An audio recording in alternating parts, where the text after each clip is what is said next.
Miguel Vasquez has just signed a managerial agreement with MTK Global, and this is in the wake of his controversial decision loss to Lewis Ritson recently. And in a previous recent trip to the UK, he also lost another controversial decision to O'Hara Davis.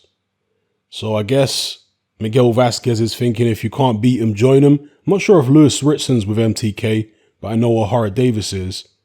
And yeah, here we go. Miguel Vasquez inks a contract with MTK because look, we all know that boxing is political. We wish it wasn't, but that's the way that it is. If you're with the right people, it doesn't mean that you will never get a bad decision go against you, but it lessens the chances that something like that will happen. Because if you look back through Miguel Vasquez's career, he's had multiple close decisions and some would say bad decisions go against him. I'm sure many of you will know this by now, but he had his pro debut against Canelo, of all people. Canelo was 2-0 at the time. That was a split decision, folks. Canelo, of course, was being groomed for stardom. Miguel Vasquez was not. They're both from the same town or city of Mexico, Guadalajara. And Canelo got the rub of the green. He ended up with a split decision win. He fought Canelo later on in his career as well. But just to give you an example, he lost to Tim Bradley. That was a legitimate loss. There was no real controversy surrounding that one. That was his second loss. Then he lost to Canelo again. And again, this time, legitimate. He lost to UD. Although it doesn't have the scorecards here. Then he had a decent run as IBF lightweight world champion. Eventually losing to Mickey Bay on a controversial split decision. Lost a couple fights later to Mendez. That was a UD. But, so, one close card there. Was stopped by Josh Taylor in his next loss after that. And it really goes to show what a good job Josh Taylor did. Because Miguel Vasquez is not an easy guy to stop. Again, think about it. He's been in there with Canelo twice. He's been in there with Tim Bradley. He's been in there with quality opposition who couldn't stop him. Obviously, it was a very green Canelo. Very, very, inexperienced. And Canelo turned pro, I think, 16 or 17 years of age? But still, he managed to be a world champion. He beat the likes of Bradis Prescott, of course, back in 2009. And hang in there with all these good fighters. But yet Josh Taylor managed to stop him. So that really was a good performance and a good result by Josh Taylor managing to get Miguel Vasquez out of there. And Josh Taylor was just 10-0 at the time. He then lost to Mbenge a couple fights later back in 2018.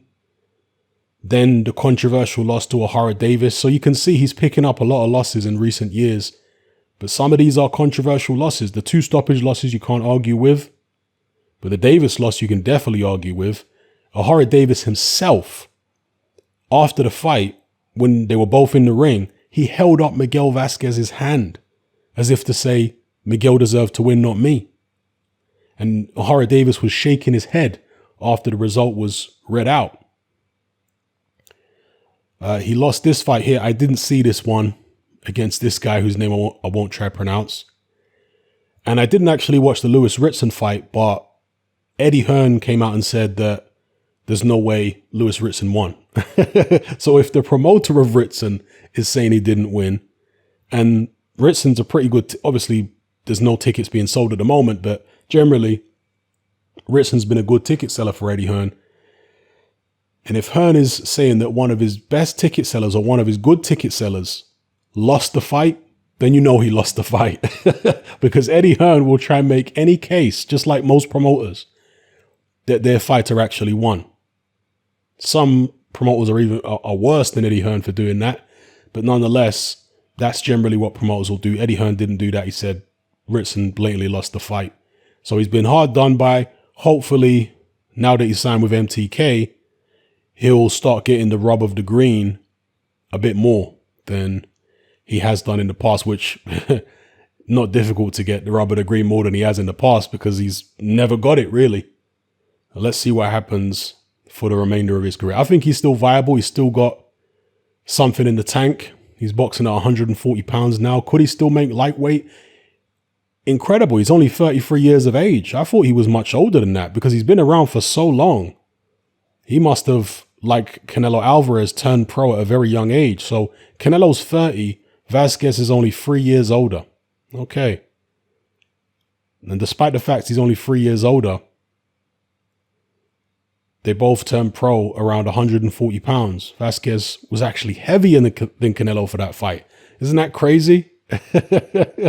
So I'm guessing if Canelo was about 16 when he turned pro, Vasquez must have been 19 years of age. So you can grow a good amount when you're in your late teens. Definitely, you can put on a fair few pounds in muscle. Obviously, people grow at different rates and some people stop growing younger than others. But yeah, you look at the size of Canelo compared to Miguel Vasquez now, and it's night and day. I mean, Canelo is huge. He's like the Incredible Hulk compared to Miguel Vasquez. He'd probably snap him in half with a jab at this point. Anyway, let me know what you guys think in the comment section below. Did you see the recent Vasquez-Lewis Ritson fight? What did you think of it? And how viable do you think Vasquez is going forward? Can he get a shot at the world title at any point? 140 pounds. That's what I was going to talk about. His age being only 33. Could he get down to lightweight again? And I say that because there are some big stars at lightweight. And if he can get himself in a good position in terms of ranking, he might be able to pull off an upset.